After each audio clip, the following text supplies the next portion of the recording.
Welcome back to the Virtual Stab Comedy Theater. Sorry about that, Comcast, it'll happen. Please welcome back to your screen, Suzette Veneti. Hi, everybody. 1, 2, 3, watching at home. Let's say Comcast sucks. 1, 2, 3, Comcast sucks. There it was. Hi, Comcast. Your Xfinity? Garbage. But luckily, here in the Stab Comedy Theater, I have Jesse, who is the best producer that I could ever hope for, and we're back online. So if you stuck it out with us, awesome. If you're watching this on another day and it's already been recorded, thanks for figuring it out and staying with us. I don't know how that works. I don't do time because I'm blonde and I don't know it. But hi, welcome back. It is April 11th. It's now 5:22, and that's your movie phone update. We're going to go ahead and get to the show. There wasn't a monologue anyway. Surprise. Got to be transparent about these things. So join me in welcoming one of my favorite people, one of my favorite contributors, one of my favorite comedians. She had an Instagram post today, and it was apparently I'm aggressive on stage. It wasn't. It was just her being her. It was stupid people being stupid in the audience, and she just was letting them know that they were stupid. That's not being aggressive. That's just being truthful, and some people can't handle the truth. Luckily, I can, because this next contributor likes to tell me the truth about myself all the time. Give it up for the one and only Chelsea Bearce.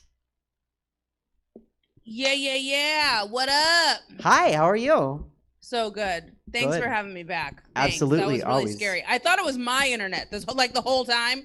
I was like, oh my God, I ruined the whole show. I'm not in my usual spot. I'm sitting on my couch. I'm a lazy ass today. And I thought I ruined your whole show. So I'm glad I didn't. Are you superstitious? No, it's just when you're in a Zoom and the show is happening and then someone introduces you and then the world stops. It's like, I did that. Like you immediately take, responsibility. And it's like, I ruined the whole thing. I was like, Stab is burned down. Jesse's dead. I thought really bad things. So I'm glad that it wasn't my internet. I like how nice you're being right now, because you were like, you said when you're in a Zoom and then they announce your name, like I would ever know what that feels like. Yeah, no, of course not. I wouldn't. That's why I'm explaining it to you. Thank you. Yeah, thank you. So usually there's a host, and then they hire or book talented people. Okay. And so yeah, I'll teach you. I'll teach you about it. There's a lot. Thank you. Thank you. I'm learning a lot between you and our very good mutual friend, my drag aunt Apple Adams. Tutelage all the time. All the time I get tutelage. Yeah. Oh, Apple's one of my favorite people on the planet. I know. I'm a little bit envious that I introduced you guys, because I'm like, oh, now you guys like each other more than me. That's insanely true. Yes. How was brunch today? Brunch was great. I hear that you attempted Aretha Franklin. I did. Let's dissect it. Yes, let's. It was divas. We had an amazing queen, Mercedes Monroe, in visiting from San Francisco. And we do one theme a month, and today's theme was divas. Now, divas, a lot of people are like, why didn't you do Christina Aguilera? Why didn't you do? And it's like, no, we did pop icons 2 months ago. Okay. Pop icons, Christina, even Madonna is kind of a pop icon, right? I know she's a diva. Oh, that's interesting. I feel like that could be an entire conversation. It really Some could. People would definitely say that she's a diva. Oh, no, she is a diva. And I mean, so is at this point Christina Aguilera. I would say Gaga's a diva. But I think the only diva that I would say, there's a couple out, if someone did Beyonce, not going to argue, diva, Okay. Adele doesn't feel like a pop icon as much as she does a diva, right? Okay. But yes, so I did Gloria Estefan for one, and then no one was doing Aretha, and you cannot have a diva show with no Aretha. And you said, I will take it upon myself, ladies. I did. Stand back. I got this. I did, because that's what I grew up with. And you got to go where your heart takes you. And please continue. Okay. Which Aretha song did you destroy? So I put together a mix. We started with Natural Woman, the first verse and chorus. And then it went from there into Say a Little Prayer, right? Mm-hmm. And then from there, that's where I got a little bit fancy with the editing. And we did Think. and it was the start, and then we jumped right into the chorus or the bridge. Music confuses me. And then at that point, it was pretty short. It was only like a minute and a half, 2 minutes long. So we just did all of Respect. Oh, wow. Mm-hmm. Wow, you tackled 4 Aretha songs. Oh, okay. So, but I mean, question to you, Miss Bearce, lip sync extraordinaire, formerly champion of a league. Thank you. How do you, if you get to do 2 divas and you have to represent that diva and you do Aretha, 18 Grammys, which song would you pick? No, it's true. I mean, I definitely would have done Think. I feel like Think is very upbeat. It's very fun, but you could also play with it. You know, like if like you could have been a teacher handing out scantrons to the crowd. You could have been, you know what I mean? Like there's ways that you could have like played it up. You know, I definitely agree with doing more than one song, especially by Aretha since they're so iconic. 4 is a lot. But I mean, if you made it work, I mean, yeah, and people get hyped by each one because then it's like, well, what are you gonna do?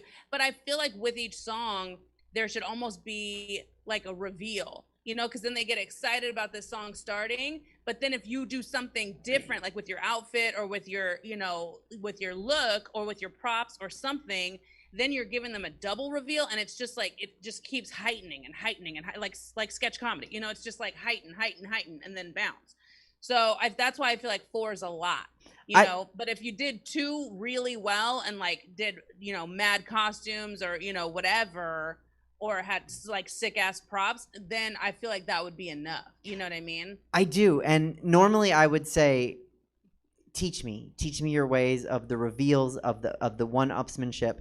But with the divas, we all, with the exception of Aretha, we all tried to look like Apple Adams came out looking like Stevie Nicks. You know, Taryn came out. Taryn came out serving Whitney in a very Whitney gown.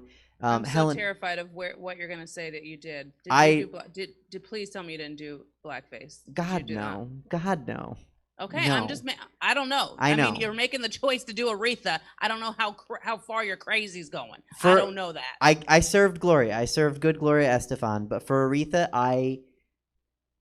an icon. I just did me. I just did a very funky 70s blue dress that she would have worn. Okay. Blonde as I am, and I just did the best I could to embody and give the iconic Aretha Franklin. I like it. And I do like that you stayed true to you, and it was like clearly someone doing a performance of that. You know what I mean? Like, and I also feel like I'm thinking I would have probably done Mariah because she is like such a diva, you know. But Helen I probably Neals would have paid nod to like her Cribs episode where she like changed clothes 6 times, and I'm just like, bitch, you're doing a lot. Like you're doing a lot, you know. Like she got in her hot tub in an outfit, and I was like, bitch, you made MTV like hang out with you like all day. Like you did that, you know. So I probably would have done something like that, like a nod towards something that's not necessarily her song or her music video or whatever. So I think that would have been fun. You know what I mean? Something like that. So I'm glad you did something a little different than just like reenacting. Yeah, but that's, you know, and it's almost, and a couple people were like, well, you know, Suzette, why don't you do Ariana Grande did a nice little cover, and then Christina Aguilera, and it was like, but that's not, this is divas, you know, this isn't covered. Like I can do Ariana Grande's, you know, Natural Woman any old brunch. This is I'm if I'm gonna do Aretha, we're gonna do Aretha, and I'm gonna do it respectfully, and that is to look myself, be myself, maybe wear a dress that, you know, is similar to something she would have worn, but just do the best I can. Helen, you mentioned Mariah. Helen did Mariah. Okay. So we had Mariah, we had Chaka Khan, Whitney. Good. Oh, Chaka Khan, that's fun. Yes. Tina Turner, Shirley Bassey, Stevie Nicks, Cher, Gloria Estefan, and I cannot remember the 10th. That's fun though. I mean, that's a good group. You know, I mean, I think that's solid. You guys represented them well. So good. Well done. Thank you. And if I had known that my day was going to be canceled, I could have come and like hung out at brunch today. I did not know that everything was going to be canceled today. I mean, everything I had planned just got canceled behind, like underneath me, just like nope, nope, nope, nope. So I have been given a day of solitude. And I think this is the universe's way of saying slow the fuck down. I think that's what this is the universe forcing me to stop for a second, because I don't do that. You don't. So I know. And it's been like things are starting to open up, you know what I mean? Like you're gonna talk to Regina in a second, and she just did a show. So it's like she, was outside in wineries. So things are starting to open up, and that's exciting to me. Like yesterday I did a show in Oakland, and it was right by the water, and it was like outdoors, and it was live comedy. It was exciting. I did a private show at Sally Tomatoes yesterday, and it was outdoors, and it was, it was beautiful, and it was nice to be outside. Humans are just excited to see other humans right now. It's just like, but there's also a level of fear that comes with that, which I'm really like I'm not okay with it. I'm like, why am I scared of humans now? You know what I mean? Like, I don't like what this whole thing has done to me, because I used to just like throw me into a crowd of 200 with a microphone and a thought, and I'll be fine. Like, I'll be fine. And now I have so many more things like going on in my head of just like, staying safe, and what can I do, and staying away from this person, and are you taking the proper precautions, and sanitizer everywhere, and wipe this shit down, and different microphones, and like it's a lot. And it's like it's good. We're all heading towards a new normal now, where I think we're gonna all be a little bit more conscious of what we do, because if you think about it, our whole lives we've just been breathing on each other, just breathing. Just breathing. I don't know you, and I hug a stranger, they'll kiss my face, like things like that, and then something like this happens, and it's like, yo, that was just okay to do, So I don't know. It's just, and everyone in the beginning was like, I just wanted to go back the way it was. I wanted to go back to the way it was, and it's like we're at the point now where if you're thinking that, just stop it. Just stop it, because we're never going to go back to the way it was. I think things are going to be implemented. I feel like masks are just normal now. I feel like, masks are just going to be happening. You know what I mean? You might see them a little bit less, but I feel like it's just going to be the thing that some people just hang on to forever, Now that everyone's invested thousands of dollars in all these custom masks, yeah. Right. So the hand sanitizer, the washing and stuff like that, that's fine. Like, I was doing that anyway. But it's just like to be just, I don't know, more conscious about everything. It's not necessarily a bad thing, It's just exciting that things are starting to open up again. It's exciting that we get to do shows live again, you guys are doing brunch, and you guys are indoors, right? Are you guys back indoors? We're not yet, but that's because we, Taryn and I have talked about it, and we have a lot of patrons that would like to come, but they don't want to go indoors, so we're outdoors, open air, but it's getting hotter, and I can tell you, like, we've been outside now for what, 7-8 months. I have had to get multiple pairs of heels repaired at the cobbler because the parking lot eats shoes. Yeah, but probably we're looking at going inside maybe next month, just because it's starting to heat up, and now with California opening up, we can be 3 feet apart. So it's easier to put tables in, where before it was like outside we have unlimited space. Okay. But yeah, I to relate, I understand everything you're saying, because we've been doing brunch since August, and people are like, oh, I want to take a picture with you. And it's like, okay, cool. And then they immediately take their mask off, and it's like, maybe we shouldn't do that. Yeah.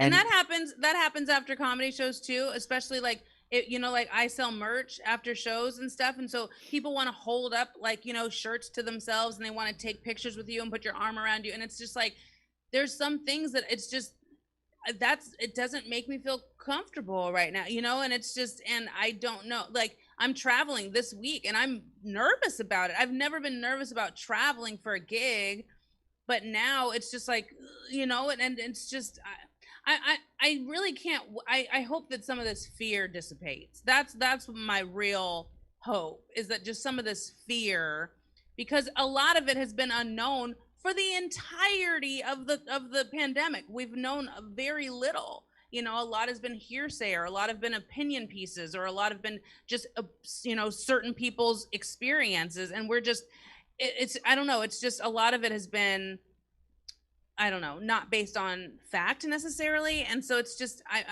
I'll be really, really happy when a lot of the fear goes away. You know what I mean? So Absolutely. And I'm glad you're traveling, because I am getting really, I'm going to say something stupid that someone's going to clip. I'm getting really itchy to start producing my show. The one that I always love having you in, with comedians and comics. And, you know, Sacramento clubs aren't open yet, and San Francisco aren't, but like Phoenix is, you know, Vegas is, and it's like, can we? I have a like, I'm gonna bring Chelsea, and I'm gonna bring Miles, and I'm gonna bring Apple. Like that's a killer show, you know. Like let's do it. So let me know how it goes, because I'm curious, because I'd like, you know, you again. I don't know what it's like to get booked, so I just want to do my show so I can be back. And I miss telling jokes. Oh my gosh, you never had jokes. But yes, I get what you're saying. But yeah, no, I'm excited to travel. We're actually doing shows. Miles and I are doing shows in El Paso, so we're gonna be in a part of Texas, even though it's very, very west Texas. Right. You know what I mean? Yeah, like, no. It's in a different time zone than every other part of Texas. Like, it's that far west. But what? Well, I was just gonna say. So I have a list of all the places I want to take my show, and El Paso is on. And everyone's like, "The fuck, you want to go to El Paso? What? Why?" And I'm like, "Because that's a part of Texas that, like, no one is coming from El Paso if you have a show in Dallas. So we got to bring the show to El Paso." So I'm very, very interested to hear how it goes. And like, I'd love to like know what's out there. Yeah. Yeah, we'll see. I mean, I've never done this club. I think Miles has, and that's, you know, I mean, he got booked and he just is bringing me along as the feature. So I'm excited about it. I know it's going to be fun, just because we always have fun when we do shows together. But traveling is going to be, you know, that part is a part where I'm just like, okay, here we go, you know. So it's like, you know, doubling up on masks. I have a face shield, you know, like it's all this stuff that I'm going to be traveling with. And now that's just normal. That's just what you're going to do. You know what I mean? Like, my one thing that I kind of want to get away from is everybody is now like converting their stuff to just COVID material. And it's like, I don't want to talk about it. I don't want to talk about it. You know, a lot of people I'm finding are just talking about, you know, masks and how hard the quarantine's been, and, you know, this. And I mean, I do have my own take on it, but it's like, I also don't want that to be the base of comedy now. Like, you know, I've always looked at comedy as our way of kind of helping people escape from their lives. You know what I mean? Like, they watch us, and it's just like, you know, if I prevented you from thinking about your problems for 45 minutes, then I did what I'm supposed to do. But if I stand up there and just complain about what we've all been going through, then I don't feel like I'm really doing what I'm supposed to be doing as a comedian. You know, does that make sense? Do you know what I'm saying? Absolutely. Like, a wise comedian, and I mean, you and today's guest, Regina Givens, are two of the smartest comedians I know. Another comedian that I hold in high regard, I won't mention their name, so when they come on, it'll be a thing. But another comedian I hold in high regard said it's the new Trump jokes. Like, everyone's gonna do it, everyone's gonna have it. If you do it, you gotta have a completely wholly original take. Don't come with the same material everyone's coming with. And I agree with you. Like, when I do a comedy show, when I do a drag brunch or a drag show or a hybrid like I do, that my job is to make you forget about your Comcast bill or your credit card bill for 2 hours. If you're thinking about your oven or what you have to do tomorrow or your stupid coworker, I'm failing. You know, I need to distract you from everything for 2 hours, not by myself, because I can't do that, obviously, unless it's like, oh my God, she's tragic. But you know what I mean? Like, that's why I booked you and Regina, to help people be distracted from life for 2 hours, because that's our job. Right. So it totally makes sense. Well, good. So yes. So anyway, I was just kind of thinking about that. Like, I'm just, you know, I feel like we're also all going through, you know, these different cycles in quarantine. You know what I mean? Like for a while we were all baking bread. You know, I went through a phase where I bought fake flowers at Hobby Lobby because I was like, that's what I need in my apartment now. You know, like now I'm healthy again. Like I was drinking bottles of alcohol, and I was just like, man. And so now I'm like on this water kick. I'm drinking a fuck ton of water and I'm eating salads every day. So it's like we're all going through these cycles, and it's normal. I was beating myself up for a while, like, why am I getting fatter? And it's like, well, I have a list of reasons why, but we can fix this. You know what I mean? Like now's the time to fix it. You know what I mean? Another self-care thing that I'm doing is I have chin hair. I have a lot of chin hair, like a lot. Like I'm a dude, dead ass. So I have a lot, and for my whole life, I've just been shaving it. Now I have the time, yo. I pluck that shit from the roots. Like my face is lighter than it's ever been in my life because I'm taking the time to take that shit out from the root. Get it out. So it's little things like that I'm finding are really like benefiting me and just helping me. Look, Regina's checking now. Look, see, look in the Zoom. She's checking. I feel it. Damn. I know. I forgot to get it before I went to the show. Damn, I be forgetting about this damn thing. It's one. And it does, I know people been looking at me. Girl, thank you. Got it. She got one Charlie Brown chin hair. I feel it. Right. Yeah, except I have that on 78 different parts of my chin. And so it's like but now I take the time to like, you know what? If I do that every day, it's gonna dissipate. It's gonna be a little bit less, and it's not gonna take that much time because I'm doing it every day. So I'm just like creating these things for myself. You know, I needed to up my water intake. So now it's like every time I want to get a drink, sure, you can get a drink, but first you got to drink one of these of water. And that's my rule to myself. Before lunch or dinner, I drink one of these before I fucking eat. And it's like, I could have been doing this the whole time, but you have to get through this, like the ebbs and flows of self-care, of quarantine, going through the mental shit, because we're all going through some mental shit right now. And dead ass, like it's really helping me to set these little goals for myself, because it's like, you need this to stay on track, because the world will reopen. Things are still gonna happen. Oh, yeah. Comedy is never going away. No. So I need to be ready when the shit is open. That's real. Okay, so my question, follow up to last week's episode. Everyone was baking loaves of bread. Now, we talked about last week, I think it was you that told us on the show. The first dildo? The first dildo was a loaf of bread.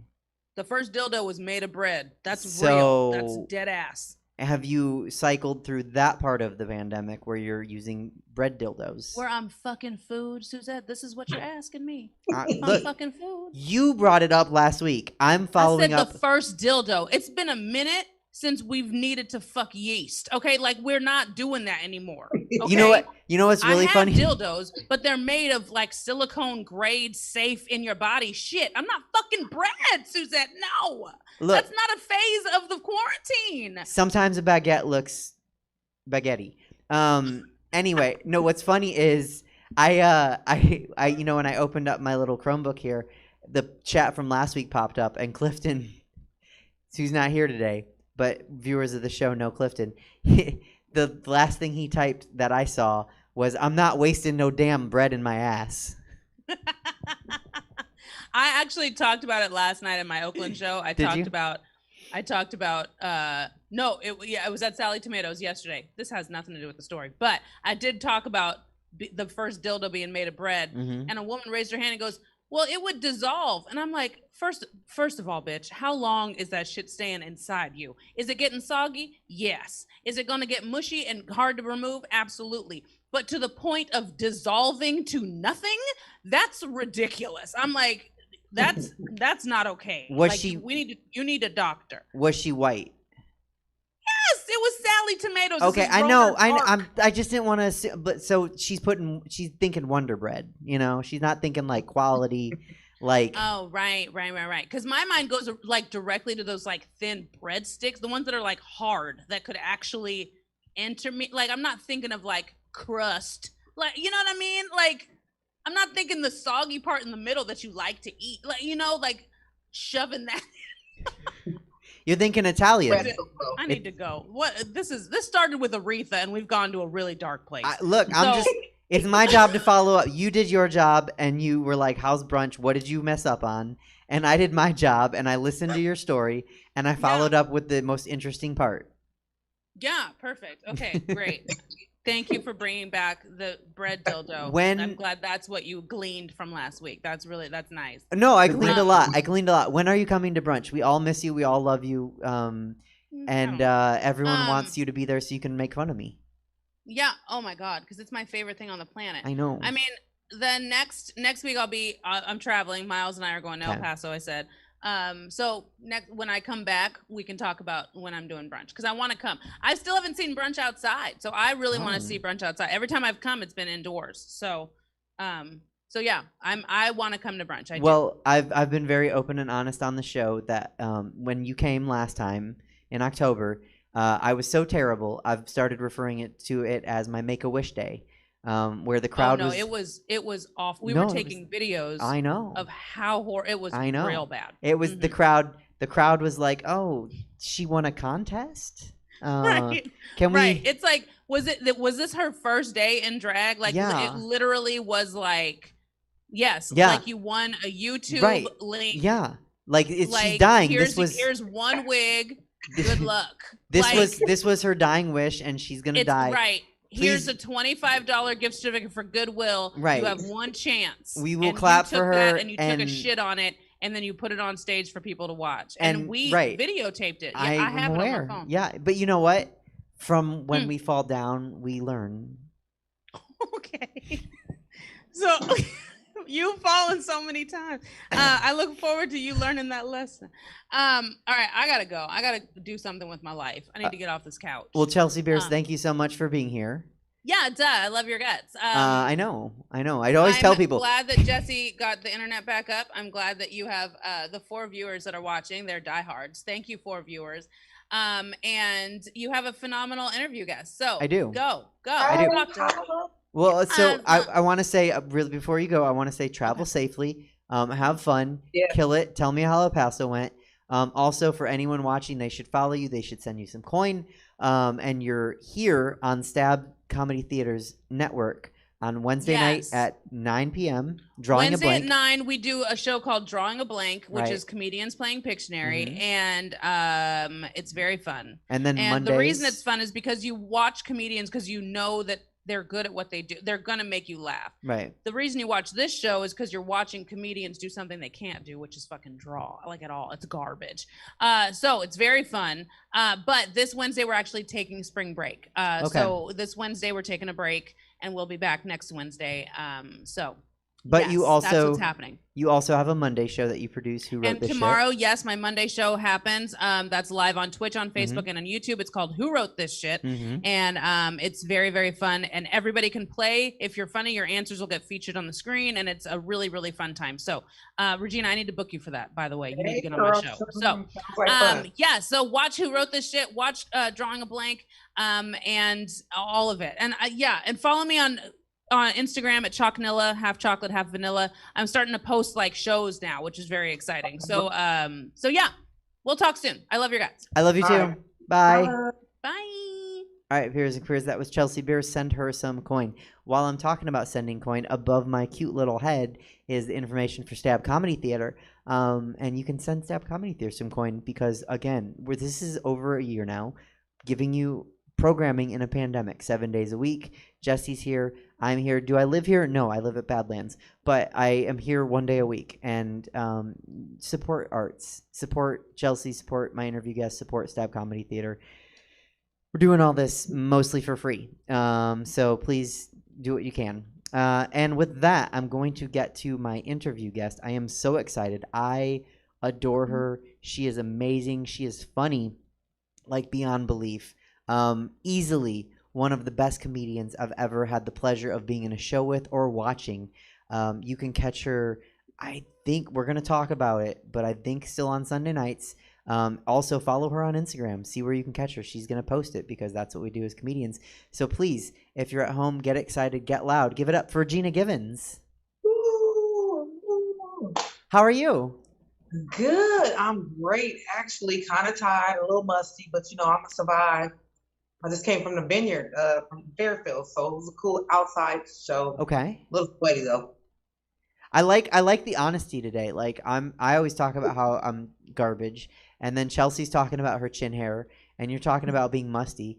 Like I like it. I like that we're being real because people expect perfection, and it's like we're not perfect. Right. I'm a human, okay? And then, and I'm like, my lips start getting dry on the way back. I'm like, it's just rough. It's like, but I made it. I'm here. You're here. How was the Vineyard show? Like, I'm sure you looked great. I'm sure they didn't know you were musty. How was it? I did really great. Of course. It was a diverse crowd, and no, they didn't know I was musty until people want to ask to take pictures. Like, you gotta be like, hey, the sun and it over here. So, just, I talk about myself before people talk about me. I let them know it's a little, musk over here. But if you want to take that picture because the sun was hitting me so hard, I swear, this damn yellow shirt, you see the arms are out. Every time I wear a shirt with my arms out and I forget that I'm very hyper and then I'll sweat. It's just a funky good old time. So what do they do when you're like, well, if you want to take a picture, are they like, sure, and then you can see their like. I hold my arms tight like this, you like, and then hold your breath in. It's like, make it quick, girl, make it quick, because I don't want to be like, So I just kind of like make it tight to my, hold it off till I get to the car, Keep it tight, make it right. Yeah, absolutely. Yeah. So you've been doing a lot during the pandemic. I mean, you're doing shows again. What else have you been up to during the pandemic? Well, I've been doing a few. I started off with Zoom because there was nothing else, and a lot of people don't like to do Zoom. But I chose to do Zoom because it keeps me polished, and you kind of learn a different aspects to life, and it's like, okay, so if they start shutting this down, you're not gonna do it at all, or you're gonna try to learn something. Just like computers, we had Oregon Trail back in the days, like we had the Oregon Trail. Like then when the Pac-Man came out, we learned how to play Pac-Man, the Atari and stuff. So. Same thing with comedy. I'm like, okay, just try it. I don't really like it as much as live. There's nothing better than a live audience, But the practice, hey, I was able to practice, and people were very nice on Zoom. They don't boo you. They're really nice, They just leave. But that almost hurts more than a boo, doesn't it? Yes. Because okay, so it's later on in my questions, but you host, and I've never done a set there myself, but you host. And perform at the Touch of Class. And I am aware that if you are not funny, you will be told by the audience that you are not funny. Now, I would rather have that because then it's like, okay, let me course correct. If people leave, it's like, oh, bye. I could have fixed it. I could have changed. I had a joke for you about your living room, but you're gone. So, I mean, that's got to be frustrating when they just leave, right? Yeah, it could be because a lot of it's like the Apollo, I've had somebody come from the back, went to the janitorial storage and brought out a broom to sweep somebody. I'm like, that is so rude. I'm like, girl, don't do that. Wait, but it's like it's either bring it or go home. It's like a hard room. They don't want you to be playing around and do too much dancing in the beginning. Just bow, just. Do your little, bullets, 3 or maybe 3. You want to get, because a lot of people try to do like 10 jokes in 10 minutes. So it's kind of like, slow it down, tell your best 2 jokes, maybe short stories or whatever. And maybe you could survive, but in that room, you can't tell no story jokes because they are ADHD.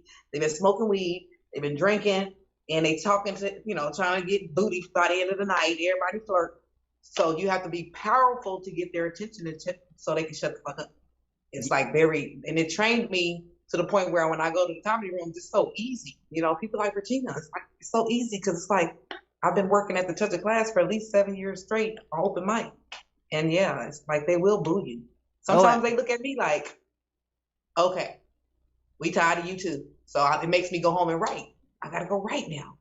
So okay, so you've been doing that, and it's not really. I mean, people call it an open mic, but it's really not. It's like the first half is an open mic, but then you have booked. People have paid money to come see you and Rico and Andre and other booked comedians. So it goes from being an open mic for a couple people to a showcase. Yes, open mic showcase. Right. So now, learning in that fire, we'll call it a fire because it's very the heat is on when you're in there. Like you said, people go into the broom closet and they will Apollo you off stage. Learning in there, did that prepare you for Zoom comedy? Yeah, so everything's easier to me. Like Zoom, everything's nothing to me because of the touch of class. Because they just make you. It's like being bullied. Like nobody can bully me no more. Not Zoom, not a white crowd, not this all black or Mexican. Nobody, nobody. I'm not intimidated. It's like I've been like stonewalled over here because of that room to the point where I show up places and you're always nervous, but it's like, oh, I can do this because they're sitting down and they're listening. You know what I'm saying? Right. You're like, oh, they're not paying attention. That's a hard thing because I do stand up, but that's a hard thing about a drag crowd is sometimes they're like in their phone, and it's like I'll just go stand and like everyone's looking at me but the one person, and I'll just go stand by the person who's on their phone, and everyone, and that at that point it's kind of, you can't do that at comedy, but it's kind of fun because everyone's like in on the joke that like that one person's not watching. And then eventually they look up and they realize that you're performing there and everyone's looking at them and you're like, bitch, watch. Right. Watch me. Yeah. So, that's that. I think doing that a lot, like, I think you got to think sort of crucible. anything. Yeah. Sometimes you just got to draw straws out the hat, like, and it helps you to be quick and witty when you go on the road. Like they make you think of like, okay, that's not working. You got to be quick, maybe mess with the audience. It shows you how to do crowd work. Like it's so diverse. You learn so much, especially hosting. You've hosted before, hosting, you got to be there the whole night. You got to deal with people. Some people got to leave early. Some people want to go on first. Some people want to go in the middle. You got all these requests and you try to make a smooth show, and it's sometimes where I can't get everybody on, but if they're local, I don't like going out of town and they have their regulars go on and people from out of town can't get 3 minutes. It's like, they'll be here next week. Like right. I have common courtesy. Like if I know people travel from Chico, Stockton, wherever, some of you Sacramento people might not get on, or you might get 2 minutes. Like make it fast. Tell one good joke about your baby mama and all that and get on down. Or, another thing, like maybe do 2 minutes. And if you're funny, maybe you get 3 or 4. But if you're not, like maybe just 2 minutes for the day. Right. 2 minutes, work on something new real quick. And I kind of let them know before I go up there. And it's times where people came and they came late and I'm like, I can't even get you up because the headliner going to get mad. They want the open mic part to shut down. And if you would have came earlier, I could have slid you in. But it's like when you have people like Earthquake, we had Coco Brown, Tiffany Haddish, Kevin Hart filmed the heart of the city there and picked a few Sacramento people to perform. So we had our highs and now we had our lows. Because the COVID is killing the club, and so they just struggling just like a lot of other clubs are. And it's like, so Rico's going to host tonight. I'm going to try to do my best. I'm working, I'm moving. So we're looking for a host at the Touch of Class that's bold enough to host a room. So I'm putting that out there. Okay, good to know. So if anyone wants to be bold enough to try to host a Touch of Class, good luck. The broom closet is open and people are inching towards it. Do you like being a host? You mentioned that I host, you host. Is that a good thing for let's say a new comic is watching the show and they, let's say they started before the pandemic and then the pandemic hit. They've been doing a year plus COVID. Is hosting a show, an open mic or a show, is it good? When should someone get into hosting? In anything you do as far as hosting, any parts of entertainment, hosting, I say, a lot of people don't want to do it early, but start early hosting. Try to set up your own room. I don't care. It could be a music event. You could be a host of a jazz show, poetry, anything that you put on, drag shows. The host has you learn a lot being hosted and lining people up and how many minutes you got. Yeah, so yeah, I think every comedian needs to host their own room or switch off with somebody, because it's hard for one person to host a room for the whole month. Every week to show up at the same, and it becomes very. I don't love routine, but like, you know, I do every brunch every Sunday, but like to host an open mic, sometimes it's like, oh, I'm out of material. I would like to not host tonight because I don't have any more material. I need to write some more. So I feel Right. that. It's It funny. makes sense. Like, so I need help, okay? Because Yeah. they've been wearing me out. It's funny you mentioned, you know, hosting and you said drag show, because today, you know, I've hosted so many times and so many different kinds of shows, and I was hosting today and the next performer wasn't ready, and one of the guys that works for the bar gave me one of these, and like I know what that means, and he was like, I hoped you understood, and I was like, yeah, that just means keep talking. Like I got it. Like it's fine. I can talk forever. Like I don't even do material when I host at brunch usually. Like, so, I mean, you want me to do 15 minutes? Like, we could tell the girl to get her shoes on. Like, buckle them all the way up. I got 15 minutes. We're good, you know? Right. But that comes from hosting. It comes from experience and not being freaked out when someone's like, oh, the credit card machine's broken. Keep going, you know? Right. Or like, the next person's, you know, peeing. Like, keep talking until they're done peeing. So, Yeah. All that. Be like, I gotta use the bathroom real quick. You know, so you tell the host gotta hold it off, because some people have bladder problems, been drinking, whatever. So you gotta be like quick with it, like, okay, and kind of keep an eye on the bathroom to see them coming out, and you know, let them wash their hands and all that. Like, it's a lot. it's a little bit double Dutch. Like you're like looking at something and you're like trying to time it just right, and you don't want Right. to trip, you know? You don't want to trip and fuck up. So you just Right. hope that you get in and you get out clean. Right. I've never used double Dutch for comedy, but I think it works. Man. So okay, so Touch of Class, it's where you came up. It's where I mean, I don't know if you came up there, but it's where you really have kind of hardened yourself, and it's made you into it sounds like you would say it's made you into the comedian you are. Live comedy in general, what do you like about it? You said you like live comedy. Oh, I love expressing myself to people, you know, taking all that I have out and just letting it out and make humor, the good, the bad, and the ugly, and sharing it with other people, because I know so many people go through so much stress, depression, so much. And it's like, I want to let them know that you're not the only one going through drama with the ex or the new girlfriend, the baby mama, the kids, the stepkids, the teachers at the school, The whatever, mustiness. you know, just whatever, you know. It's like religion or whatever. Like, you know, it's okay to wear your back out at the church on Sundays. The Lord loves us all, like, because you know people be always forgiving people. So I'll tell my little jokes and be like, yeah, and I did that, and I got baptized yesterday, and I'm forgiven for my sins, you know, because so many people be so uptight, you know. So I like expressing it, and they receive it, and they like, oh, yeah, you know, I went through that, or oh, yeah, you know, I'm not the only one, sort of like that. I like being, to me, I'm a counselor, like I'm a mentor. So my jokes are to let women know that they're not in it alone. Being, you know, I make sure, I used to bash men when I first started. I'm like, no, that ain't the way to go. You got to make everybody happy. You don't want everybody leaving like, oh, yeah, she did it. You know, because, you know, that's their thing, you know, like, yeah, female comedians, they male bash. So I'm like, okay, let's not do that. But I can make it even. If I'm going to talk about me, I can talk about them. I'll make it even. I'm just not gonna be way up here like men all night.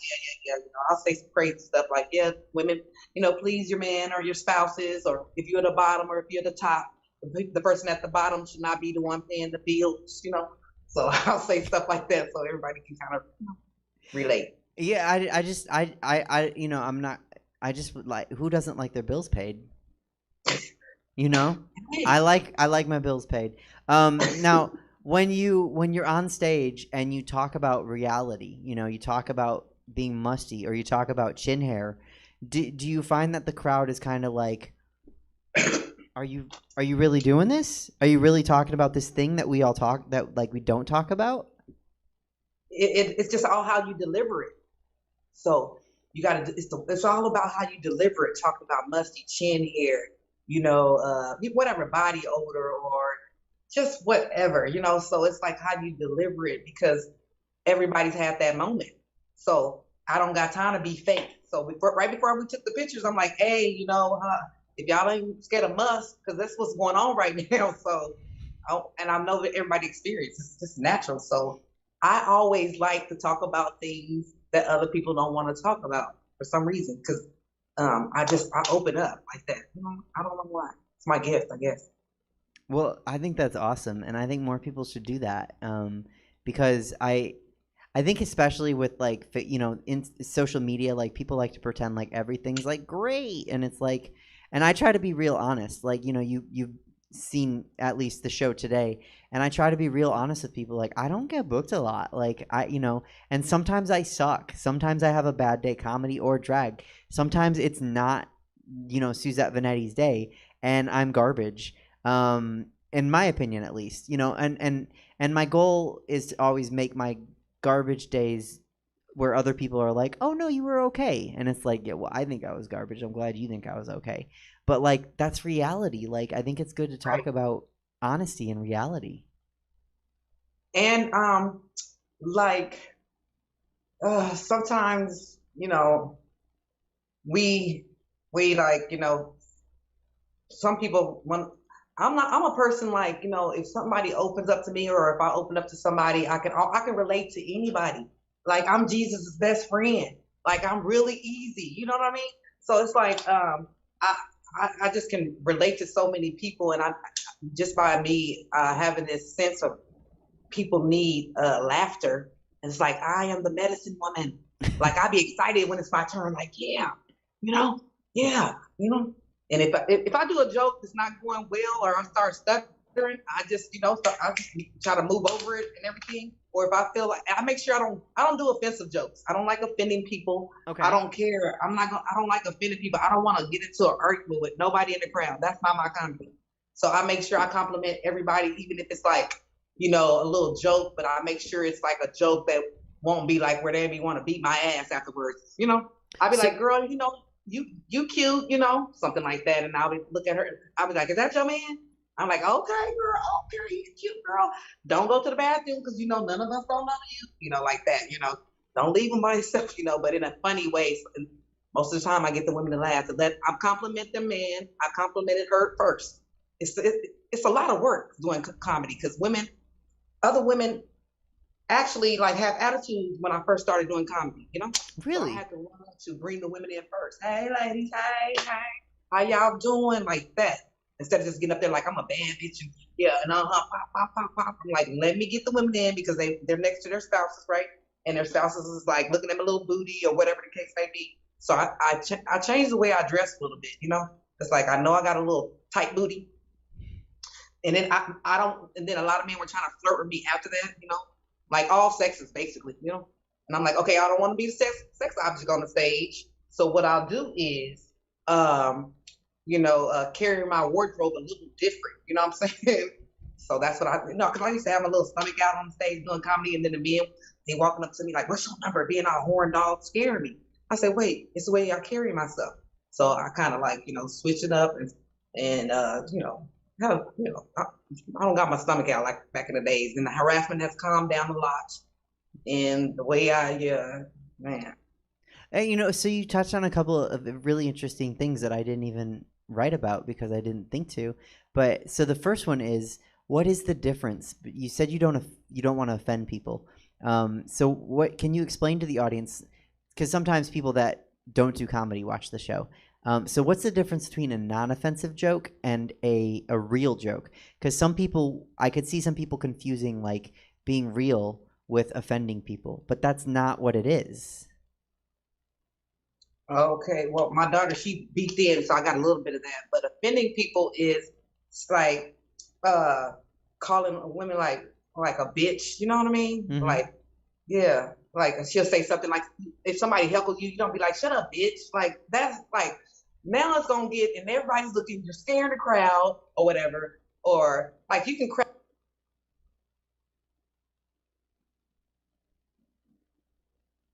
Oh. So if you see somebody, times where I've seen drunk people in the crowd, and it's like I'm gonna tone her down instead of toning her up because it look like she can whoop my ass. So what I'm gonna do is go ahead and say, girl, no, you know, you look cute. No, it's good, girl. Yeah, okay, y'all all together, you know, instead of saying, with your drunk ass, or, you know, and so I just try to make everybody feel like human, because sometimes they just lost a parent or somebody in their family or whatever, just divorced, anything, you know what I'm saying, just got a bad diagnosis and they might be acting out. So I don't receive that energy and give it back. Like, I know how to control it and be the better person for the most part, 99% of the time. Because, and then we end up hugging or something like, no, girl, girl, I don't like no drama because I don't know how to fight.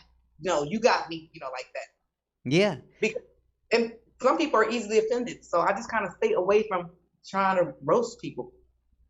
Probably a smart thing. I mean, you're a great comic, so people should pay attention and maybe heed that advice. Now, you also mentioned how you dress, and that's something that's always interested me, is how to dress when I'm doing a comedy show, because I'm adorable and I like to have my tummy out.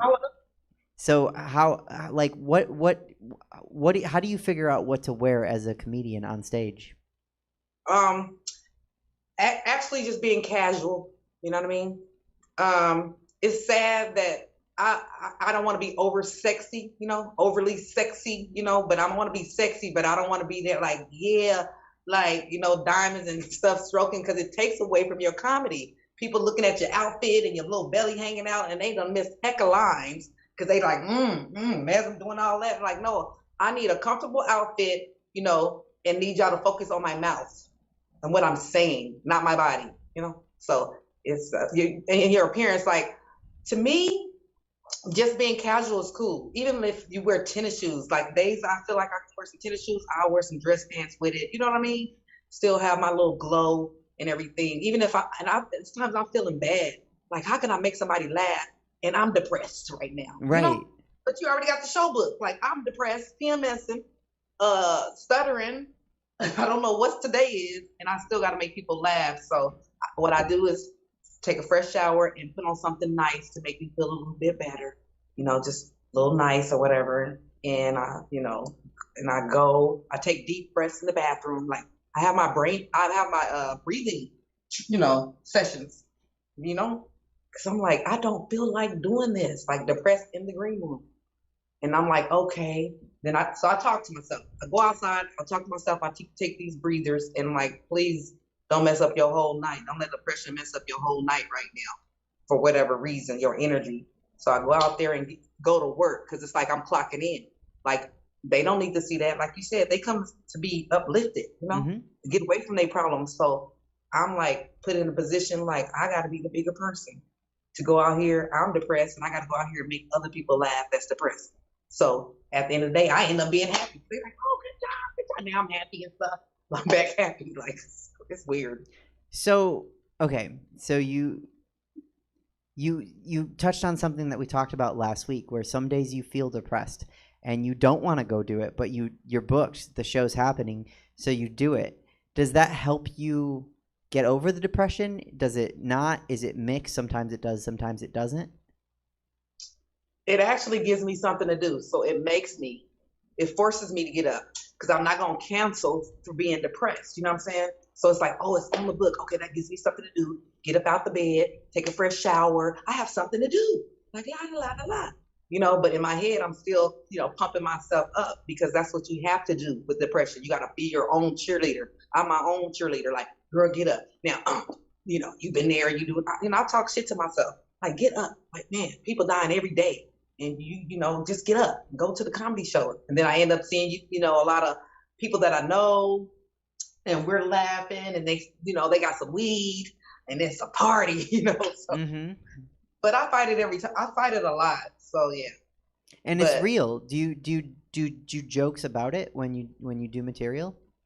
I have a few jokes, but I want to go into them more. So I got to write you know, I talk about depression, like, you know.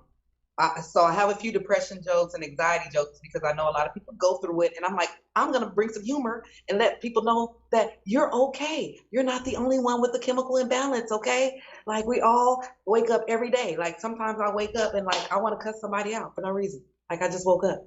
Like, literally, you know, the demons early in the morning. As soon as my mind, like, I'm going to call so-and-so because what she said, and so-and-so owe me some money. Like, I want to get smart alecky. Like, no, pull it in. So I want to speak about it more on stage because it'll help me and it'll help other people. And that's just my calling. I think that's really cool. And I can't wait to see how you do that. I'm really excited to watch that, of like, you know, watch you figure out how to make that relatable and funny for people, because I know you will. Yeah. What do you hate about stand-up comedy? What do I hate about stand-up comedy? The pay.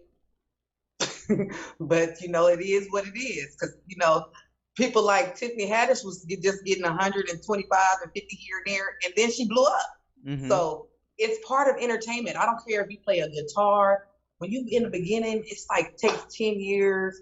Yeah, so it's a lot of it's about the pay sometimes, but then sometimes you can do something for a low pay, and be exposed to more shows.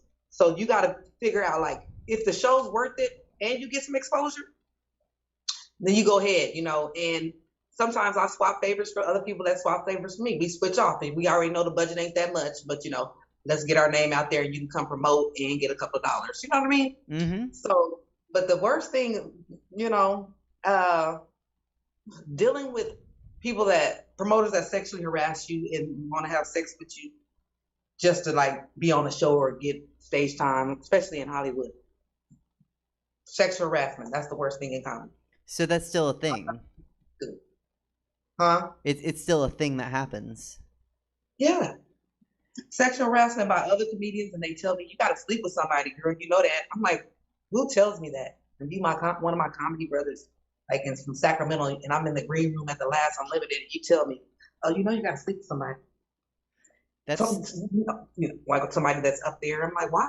Like, I'd rather not make it then. right. Like, you want to be booked because you're funnier than them. Right. I'm like, I'm selling myself short, you know, because then you have a reputation of being the whole of the whole of the grouut. Yeah. I think it's called the chuckle fucker. So yeah. Yeah. You don't want that rep. Yeah. Hit it. What I mean, that's a great answer to something you hate about stand-up comedy. Sometimes people are like, oh, you know, it's, you know, it's hard, but that's unfortunately a very real answer, and I wish it wasn't. But do you have any material about that, or would that be like too risky because you don't want to kind of, you know? You know what?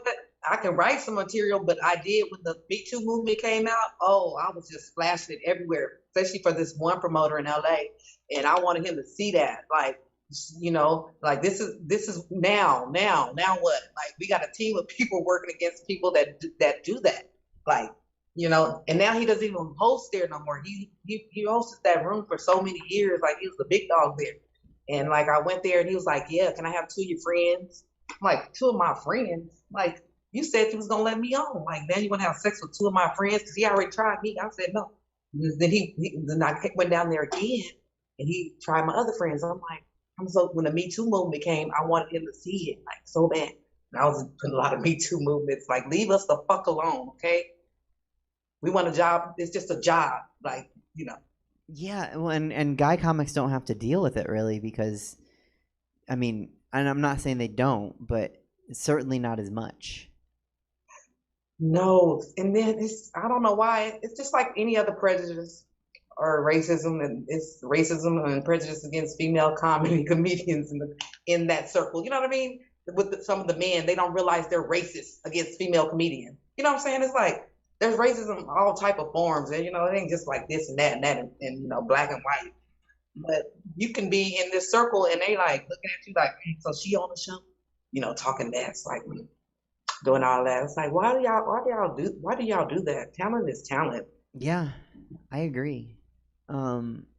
You've performed in so many places. What's the most interesting venue that you've performed in? The most interesting place is one of my favorites was it's a theater right outside of well, actually, one of my favorite spots was an old theater that I did at a comedy convention out there. And I was able to perform at this theater right across the street from the comedy, and it's right across the street. It's historical.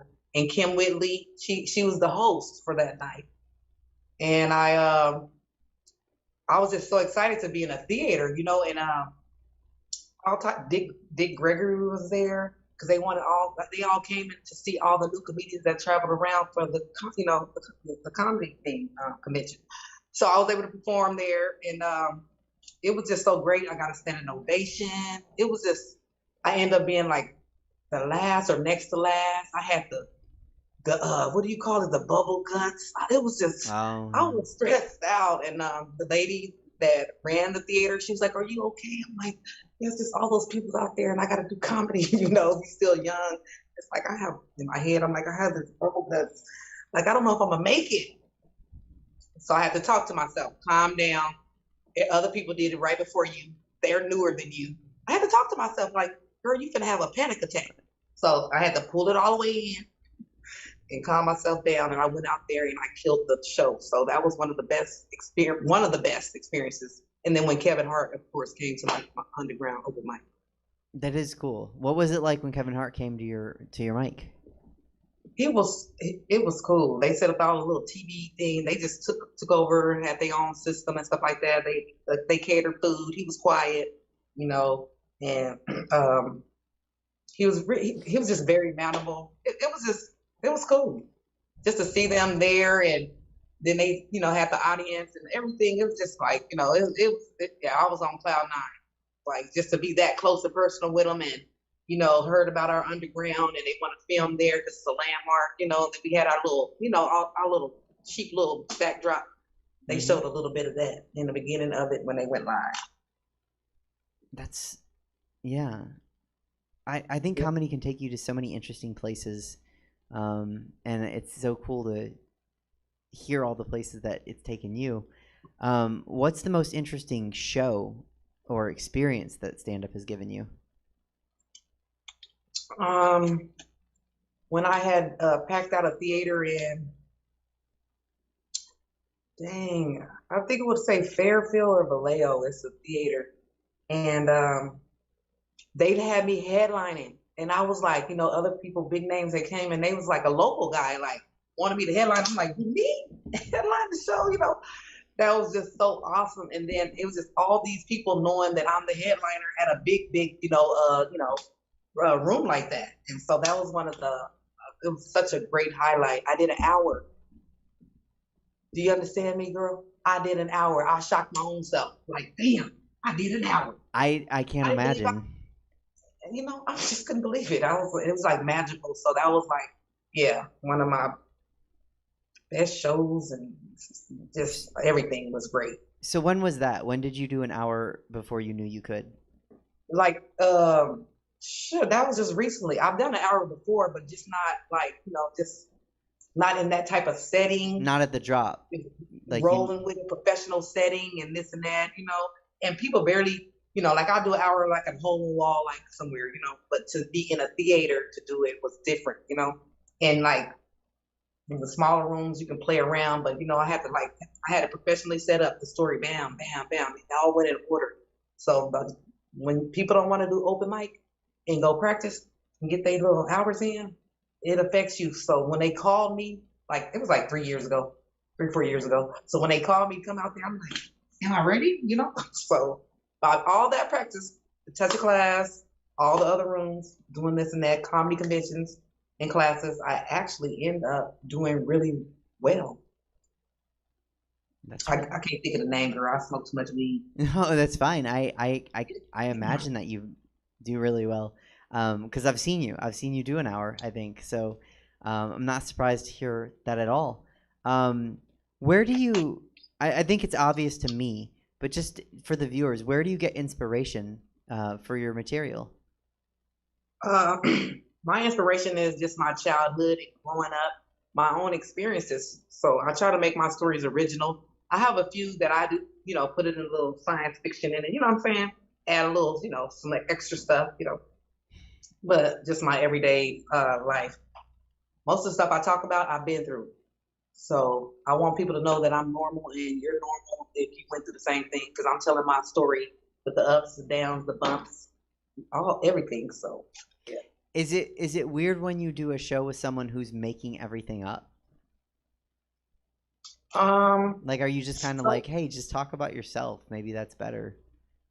Yeah, that's true. So that in the beginning, I thought that's what you're supposed to do. Make this and that and that and this, like, make up stuff and heck of science fiction. Like, no, it's like bring it from here. Pull it out your chest, and it'll stay original. If people try to copy it, then it don't even make sense because I know how to add on, copy it, bring it back, put another twist to it. So yeah, you can do that, but I got this in the bag. So because it's all original, I pull it out the bag. And I have this one joke about prostitution. So I used to be like, yeah, it's too cold to be home right now. But I let the people know, like, I was thinking about her, or I had a dream, so that dream, like I had a thought or a dream one day I was prostituting, because I never really prostituted on the White Avenue. Not in that way, but, shit, I got paid a couple, shoot, booty ain't free.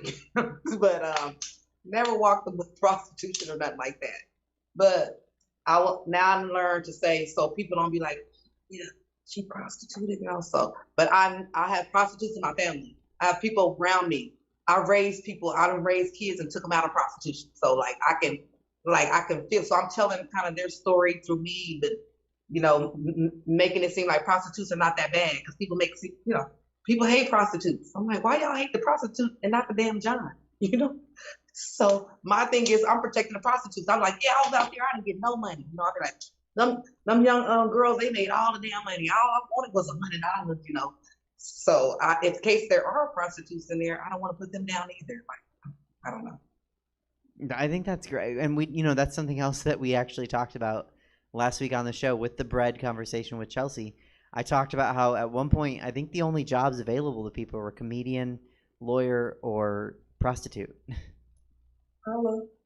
Because right, those are really old jobs. Like you always had prostitutes because people want that. Right. You always had comedians because people, if they can say something funny and get something for it, whether it's a drink ticket or a horse or money, like give me whatever it is that's making you give me things. And then I think probably lawyers, because both those jobs need a lawyer. At some point, if you're a prostitute or a comedian, you're gonna need a lawyer. Something's gonna happen. You are this is a weird transition for me to make from that, but you're a mom and a comic. How do you balance that? Well, I have to. Well, actually, my daughter's graduated from college and she lives in another state, and so I did it after. So that's why I'm like late 40s right now. So I recommend people start sooner, but I couldn't start because I do put my kids first as far as that, because their mental state, like my daughter, she was grown, but they're 11 years apart. My son, he's 16, but he's been living with his dad since he's been 8. So that's been a blessing. Everybody don't get that. You worry about your kids, who gonna watch them. He told me to go, go. He lives on the other side of town. We close. But I'm free. But I do make sure I make it to his football games. I schedule around all that. I put my son in my schedule, but it's hard for people if the kids stay with them. Like he's 16. When I started, he was 6. My family's big. I have the help. And now that I'm traveling more, he stay with his daddy. So God is good. So you have a good balance. I think that's great. I think it's important. And I know Chelsea has a balance similar. I hope one day I get booked and I can have a balance. You also act. You have a lot of sketches that you put out. What's that like? Do you enjoy that?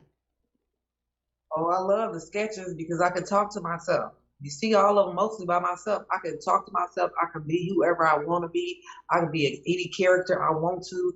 I know how to edit, so I learned how to edit. So I will film around the house, and I know how to edit. Like another comedian showed me how to edit. So learning how to edit as a comedian, your little short sketches instead of waiting on somebody and it take a week, 2 weeks just to edit a 1-minute sketch. Learn to do. It's called Keen Master. I don't care if you video the whole show of anything outside of comedy. If you want to edit it, break it down, add a picture, It's called Keen Master, Kine Master. And if you want the watermark off of it, it's like $6 a month, $5.99. But I learned to edit, and I love talking. To me, that's therapy.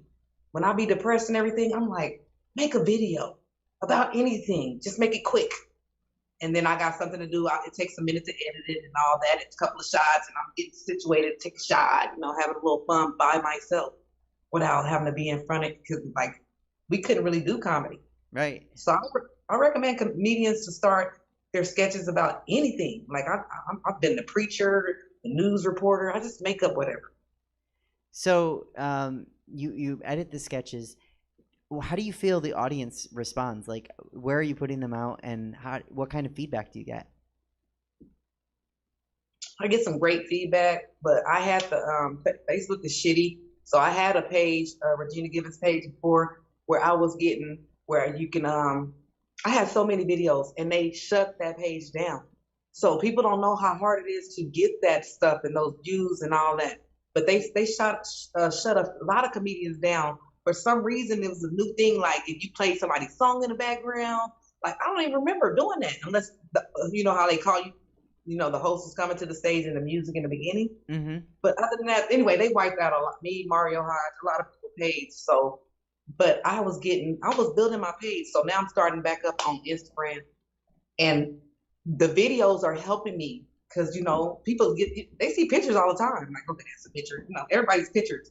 So throwing out those videos gets me more likes, and people come to my page. And you don't want them that long, no more than 3 minutes.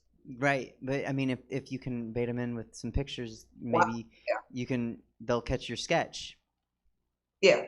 Yeah. Yeah. So the sketches are really fun, and it really helps. It's like when I'm really down, that's when I do it. Like that's kind of crazy. I wait till I'm all the way down, be like, I'm gonna do a sketch when I need to be doing one once a week anyway. But I'm dealing with my brain going in a circle sometimes. But that's like Chelsea was saying, that's reality, and we all go through cycles. And the fact that you can just be creative and produce content in a pandemic, some people can't. Some people are waiting for it to be over, and it's like, we've been waiting a year. Maybe you want to start doing something. So I think it's great that you're doing it, even if it's what gets you out of a funk. Oh, I feel like I'm gonna sneeze, and I don't want to do it in anyone's ear. Okay, I think I'm good. Regina, that's all the proper questions I have. Is there anything you'd like to talk about before we get to rapid fire? Where is the Stabs Club at? And nobody invited me when they open up. I want to come visit. Oh, I just heard about it. Oh, I got you. I would love to have you here for a show. I would love to have you. We're gonna keep this show going once the pandemic is. We can have people in person. I'd love to have you back. As an in-person guest, because then I don't have to, with Zoom, even anything online, you're kind of waiting for the other person. You're like, can I talk? Can I? And when you're sitting next to someone, you can just feel it, Yeah. So Stab is next to Queen of Sheba. Oh, Queen of Sheba. On Broadway. Oh, okay, yeah, okay. So we're right, like. I've been to Stabs. Yeah. Oh, it's great. I love it. And this is why I like it. Because I get real honest, like the open mic that was here. I mean, it hasn't happened in over a year, of course. But when there was an open mic, the feedback you get is really helpful. Like it's a very supportive crowd. But like at other places you go, not touch a class. But like other places, people will just be like, "Oh, that's good. That's good." And it's like, was it? Is that going to work? But here, I don't know. There's something different about it where, like, I really feel like what I'm getting is useful. Like, I know if a joke's going to work or not. And I think it's because it's a smaller venue. It's intimate. So there's not a lot of space.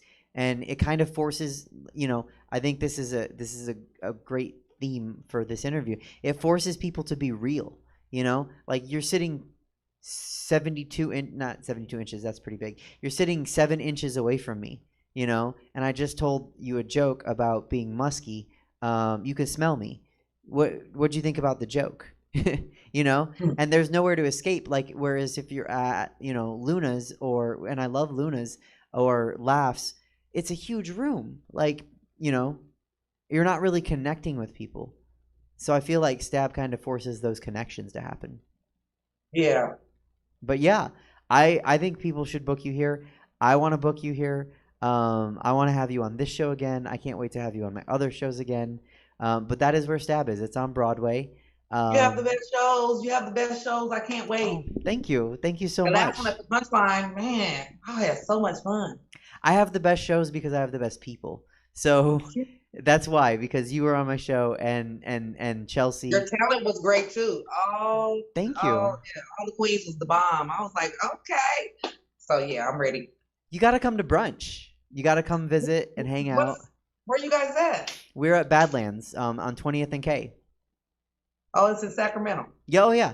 Every Sunday we do 2 shows. Just inbox me. You know. We will talk. We will, because sometimes I have things to like share off screen. It would be boring for the guests, and I'm like, well, but I want to tell you the tea. So I'm not going to tell the tea over on the show. So I will inbox you. We'll get you to brunch, and you'll get to see really great queens and me also. Okay. So, anything else, or you ready for rapid fire? You forgot you didn't ask about my wigs. Okay, time up. Oh, it's in rapid fire. I'm coming with wig questions. I'm coming. I got it. You ready? You there? Yes. Okay, here we go with rapid fire. What is your favorite wig color? Blue. Blue. Okay. Do you name your wigs? Yes. I know, right? Really? I do. I got one right here. What's the name? Tina. Let me get it for you.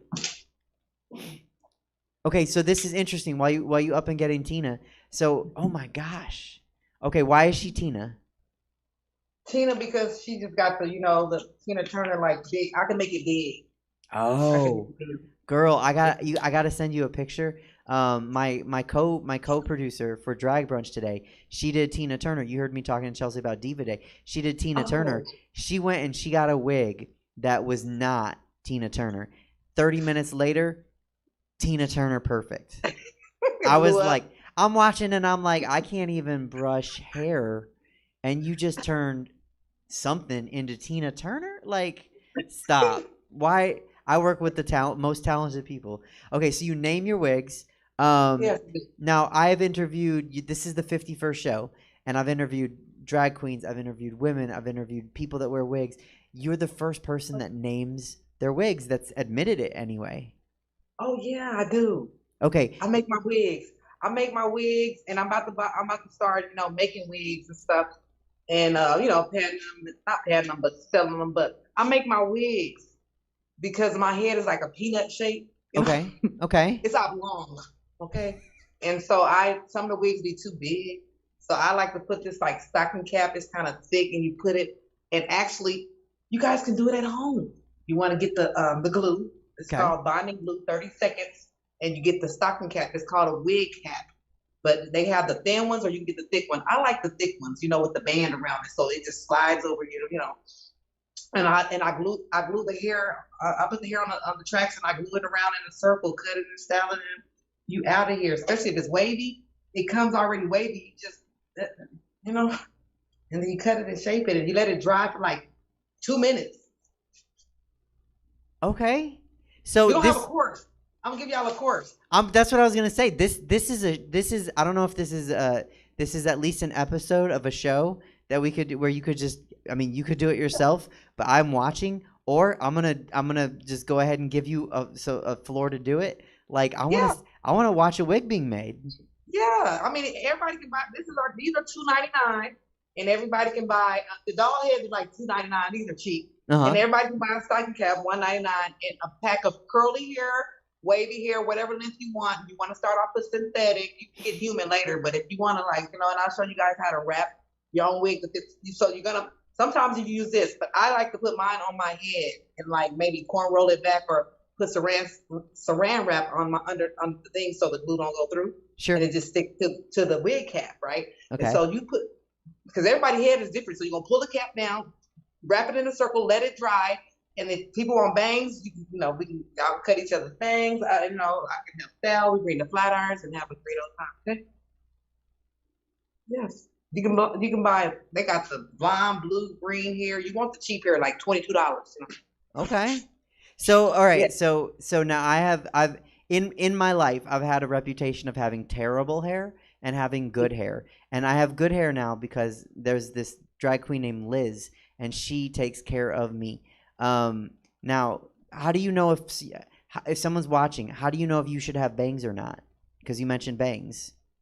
Oh, bangs. That's kind of like if you have a long forehead. Mhm. If you want to, so like I have a long forehead. Like I have my hair up now because I've learned to love myself no matter what. Because everybody be like, "Ooh, my nose." I have a pointed nose, like oblong, and all the stuff. So, but I've learned to pull the hair off my face. But like if I want to wear China bangs or whatever, if I want to bring my forehead down, I just put a little China bangs right here and bring my little forehead down, and so or if you need a side part. If you have an oval face, you can get the side part. It's kind of the best. A round face is the perfect face. Okay. They can wear any wig. What style hair should I wear? Like mine. Okay. You got the same nose and a little skinny, narrow face. So off to the side like that is fine too. But as long as it comes across your forehead just a little bit. Okay. Like you got it. Okay. Yeah, you working it. You working it. Thank you. Because I got people that take You got care a of me little now. bit right there, just hide a little sexy look right there. Yeah. Well, thank you. Now, so you said like yours. Now that's a thing that in 2021 and 2020, everyone's like, oh, you can't wear this, you can't wear that. What are the rules for people wearing braids? What are the rules with hair? Like, are there rules that people should follow? As far as different cultures? Yes. Shit. Stop worrying about what other people saying because people can wear their hair the way they want to. Like everybody think everything stays in the culture. You know what I'm saying? Mm-hmm. It's things that black girls copy from white girls, styles, or you know what I'm saying? With the bangs. Remember the Mexicans had the bangs way up here? We all wanted the Mexican bangs. Remember it was the hairspray? Mm-hmm. So we did that in the hood, but we flicked it up and tried to have it. And then nobody was like, "Oh yeah, take out your Mexican bang." Like, wait, this is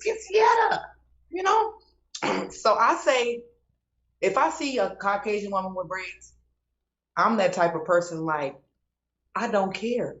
She wanted some braids. Actually, I'm excited. Like, oh, okay, she liked the trend. Do we but care? There's some people that do that culture. Oh yeah, look at her. She just trying to be black. She not trying to be black. She want her hair braided. Or in our culture, look at her. She got that blonde hair in her hair. She's trying to be white. No, she like that color. Now, does it matter if they're pulling it off? Like if a white girl has braids or a black girl has blonde hair, and either way it's working, right? You're like, okay, it worked. You know what? You look good. But if it doesn't work, then is it like, oh, maybe don't do that? Well, only way it doesn't work if the hairstyle's not done right. Because you see some white girls with some raggedy braids, like, girl, if you're going to wear braids, do the braids right. You know what I'm saying? Or you see a black girl with the straight blonde hair, girl, if you're going to do the blonde hair, go to get the weave done right. Don't have your little cousin that's 2-3 years old. You know what I'm saying? They don't know toner. Like, they got yellow hair, and it's like, oh, nope, that's not blonde. Like, right. Anybody can look like what they call it trash. Anybody can look like have a trashy hairstyle or whatever. But I don't care. I don't care what nobody would do. They getting the implants in their lips. Okay, some people want their lips full. Like, that's not a negative thing to me. Like, they like our full lips. Like, okay, that's cool. Except for have you seen the wavy lips that look like ruffles? Okay, you got to Google that. I don't like it. I haven't seen it. It makes me very uncomfortable. Like, it's a trend apparently where like the lips actually like are like ruffly. Like they have ridges, like ruffles, and it's like, why? Why? Why? Yeah. So see, that's what I'm saying. Like, if it looked good, it'd be like, okay, go on with your ruffled lips, but it looks bad. It's not. Send me the picture. Send me the picture when you got it. I will send you a picture. I have another show tonight, but I will send you all the things. We are gonna come back. That's all the wig questions I have because I didn't think to write more. I should have, because I know you. I should have wrote more questions about wigs. We are gonna, you know what? That we can have a show. You and me, we can have a show at Stab where I'm just a dummy, and you can just explain wigs and hairstyles to me, and I'm in. Even if you just do it on your own, I'm gonna watch you on Instagram or wherever you do it. But oh yeah, I could. However y'all want to do it, I'll teach everybody. how to make their own quick weave. We call it quick weave. Quick wig. QUICK weave. That means it's not sewed in on the scalp or taped in or none of that. Quick wigs. Okay, I'm in. We're gonna come back to that. I love this. Okay. Okay. When you put on a bra, do you clasp it in front or do you and spin it around like a normal human being, or do you? I throw the front part in the back, yeah, and I bring the thing in the front like this, and I turn it around and put it, Okay, so you clasp in front and then you spin. Yeah. Okay. Because I don't believe people when they say they do it in back. I'm like, your arms don't do that. Arms don't go back there. Like, no, I don't. No, I've had people pull it over the top of the head. Some people are like, I just wear sports bras now. But like, I think Chelsea and one other person ever in my 51 episodes are like, I'm a back clasper. I'm like, you're a liar or an alien with your. That's gonna give you arthritis. Who would do that? Like this. Your elbows, you get tennis elbow, bra elbow. I don't know. You can have bad elbows. Okay, No. I knew I liked you for this. Okay, how high is too high for high heels? For me, the highest I probably went, I might have been 6 inches. Nothing's too high if you know how to walk in them. Like, man, I used to wear them high, but I do hair and stuff too, and I've been setting up, but then my toes start curling in a little bit. So I'm like, ooh, let me bring it down a little bit because I'm older than you, okay? So I'm like, okay, let me bring it down a little bit. But 6 inches, yeah, I did before. That's my go-to is 6 inches. But again, it's like hair. It's like the yellow hair or the braids. Like if you can walk in them, they look great. If you can't, sometimes people think I can't walk, and I'm like, no, I can walk. I'm not gonna do an 8 count and 6 inch stripper heels. But I can walk in them just fine. Right. So, and that's why everyone's like, oh, you look good. And I'm like, I know. If you were performing tonight, well, you performed today. So actually, I need to update my questions for a in-person world. You performed today. What was your walk-up song? You know what? They didn't even have no DJ. I had to start switching. I was working it. I gave an imagination like it was music. I was like, Okay. I was like, okay. I had to do that. First of all, okay, see, this is a very white show thing.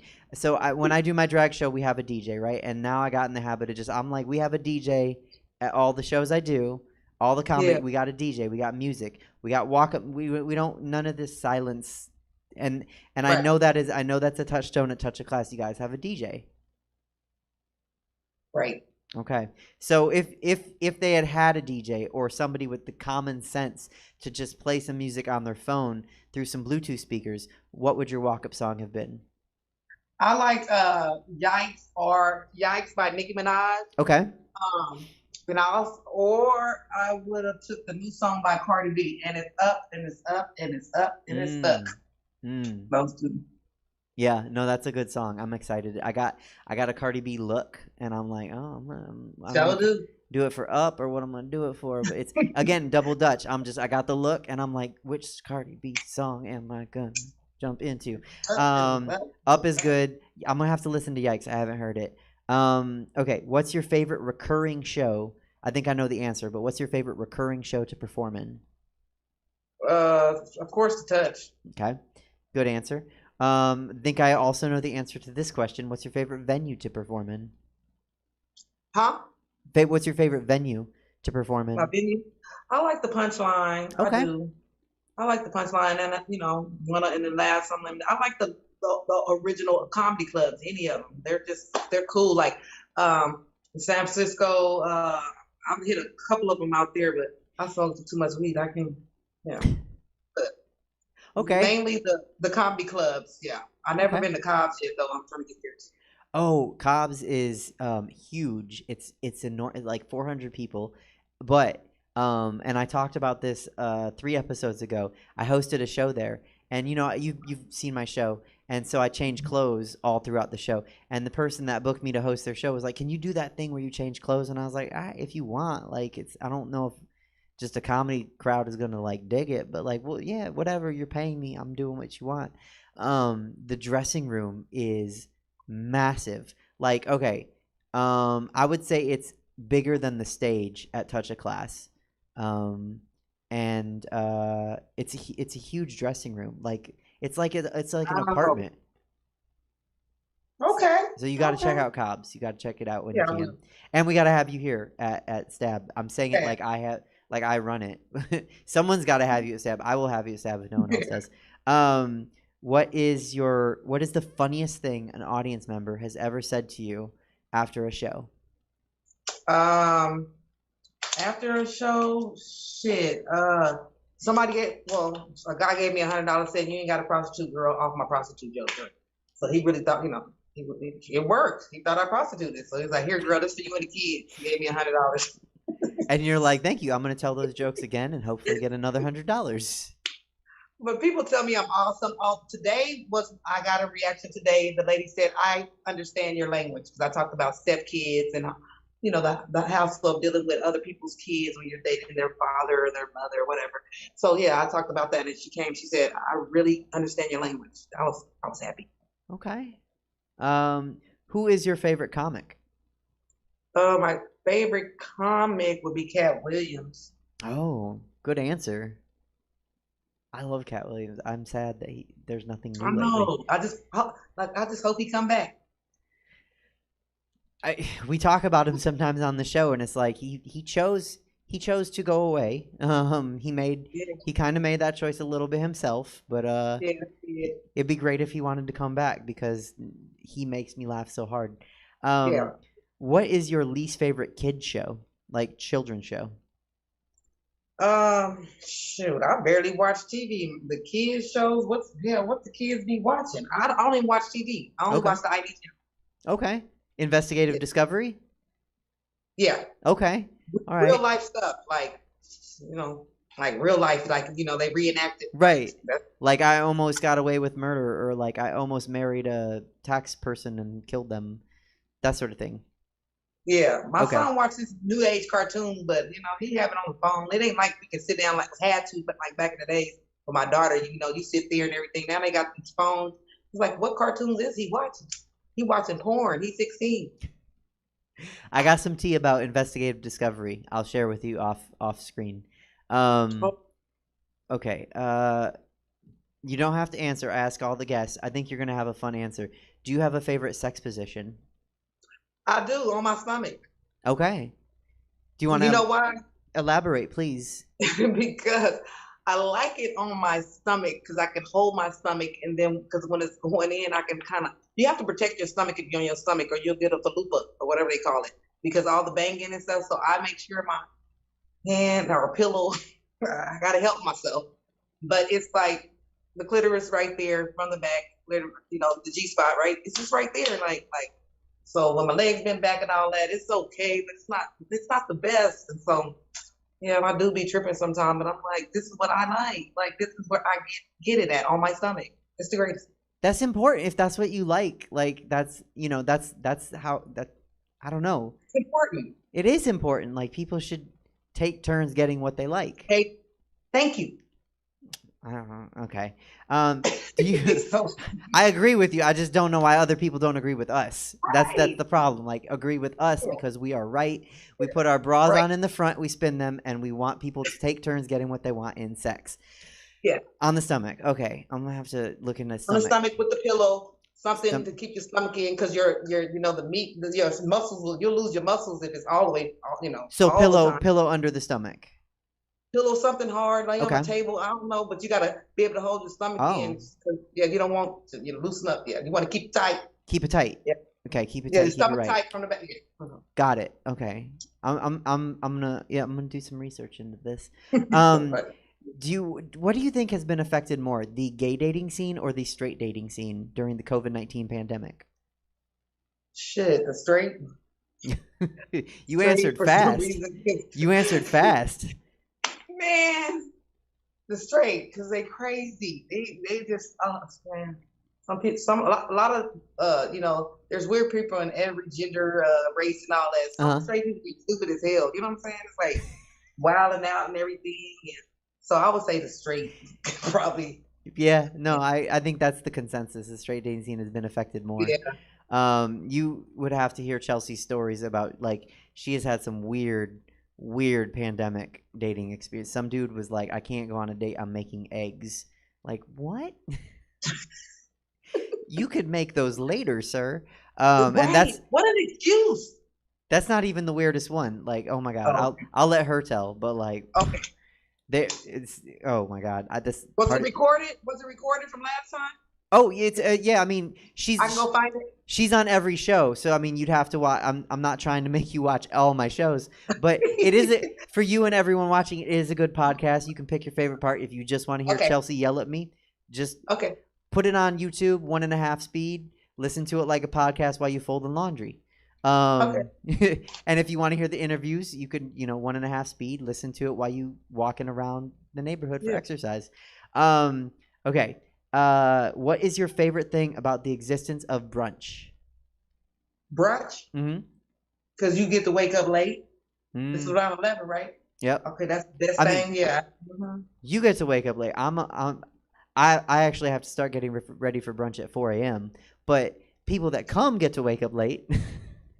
Oh, because you organize. You the host. Yeah, I'm the host. Got to put out the chairs. Got to make sure everything's ready. Got to make sure the music is in. Got to make sure I got to get ready for this show because it's after brunch. So like, if there's something I haven't done right, questions, I'm writing them at 5:30 in the morning, and I'm like, bleh. So time management is a skill. I walk in 6-inch heels. I got that skill down. Time management still working. Okay. Do you cook or bake? I cook. You cook. Okay. I wish I knew how to bake. Really? I'm sad. Why? Because I want to know how to bake. I want me a good old pound cake. I always got to go to the store.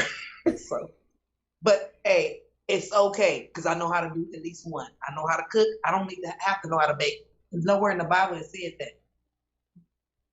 There you go. That's a good reason. Do you like DC or Marvel? DC or who? Marvel. Marvel? The comic book? Oh, I like Marvel. Okay. Do you have a favorite character? Back in the days, it used to be Batman with the tight suit on. That's DC, but that's fair. That's fair. Batman does have very tight suit. It's very revealing. It's very revealing. I gotta change my panty liner. Don't just thinking. Okay, yeah, Batman. The Dark Knight. Okay, he gets you thinking about the stomach.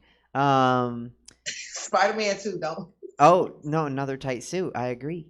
Someone is buying us shots at the bar after a show. What are we shooting? Right now I'm on a Tito's. Okay. I got acid reflux, so ain't no more Hennessy, cognac. Just some Tito's. Some Tito, just straight Tito's.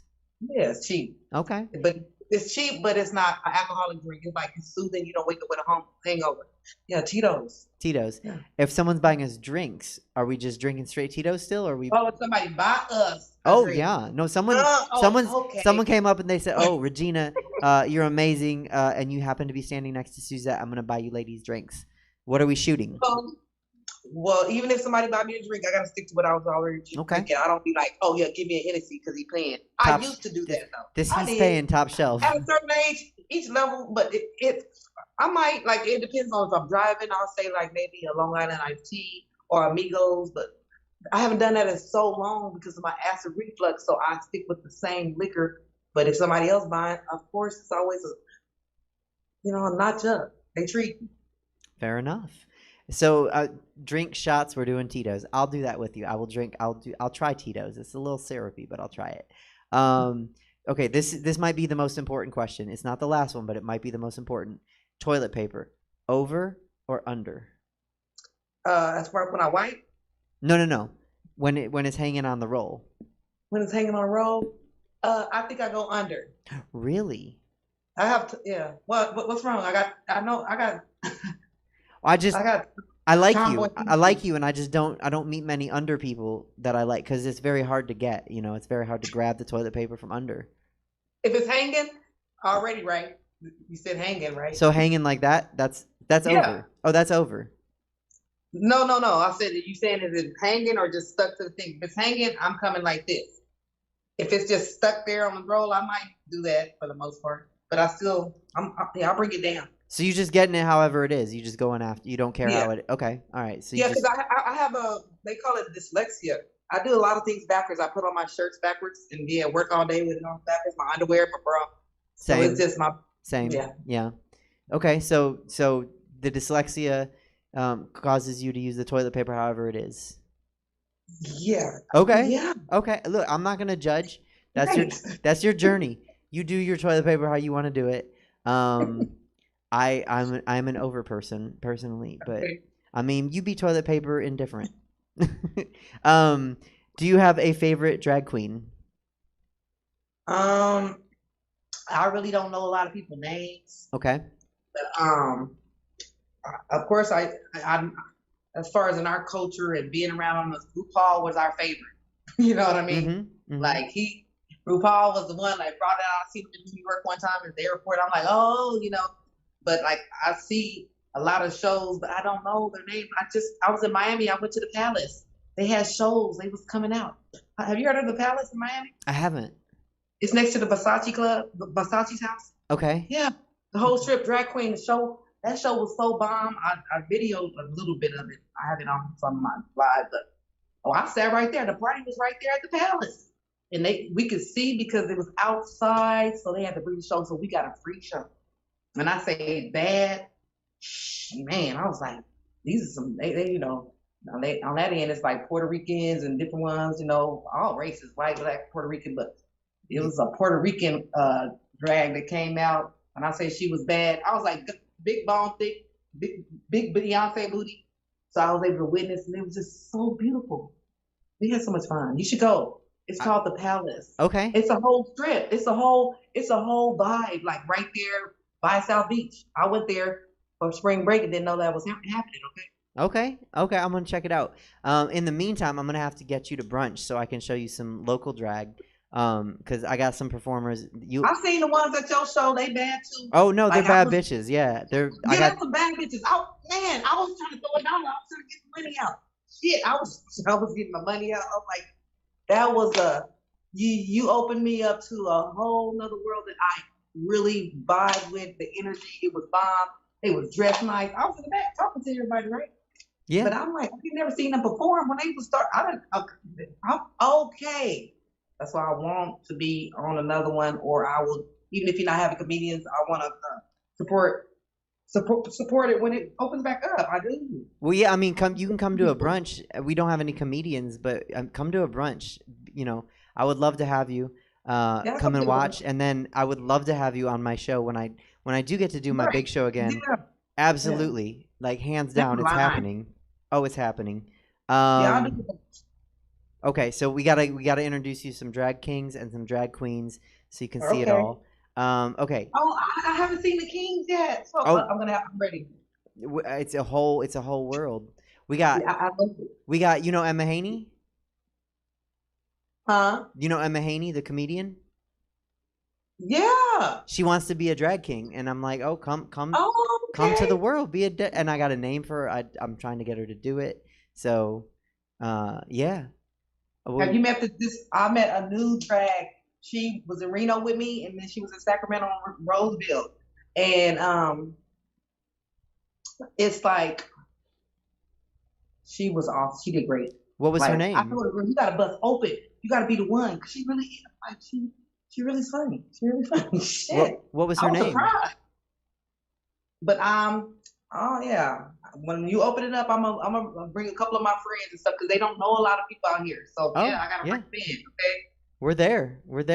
Okay. Second to last question is purely just to make myself feel better.